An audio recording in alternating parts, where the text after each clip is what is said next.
तजवीद में मखरज का मतलब वो जगह जहाँ से अरबी हरूफ की आवाज़ निकलती है, जैसे आर्टिकुलेशन पॉइंट्स ऑफ लेटर कहते हैं।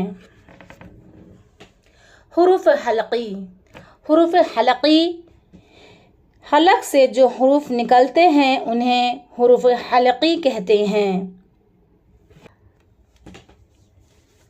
देखिए ऊपर का हलक अपर थ्रोट गैन ख, ये कहाँ से अदा हो रहा है? आप देखिए गले के किस पिछले हिस्से से अदा हो रहा है? गले के पिछले हिस्से से, गुद्दी की तरफ जो मिला, यहाँ से गैन और ख, ठीक है, गैन और ख। और ये हा है और आइन है, ये वस्त हलक से अदा हो रहा है।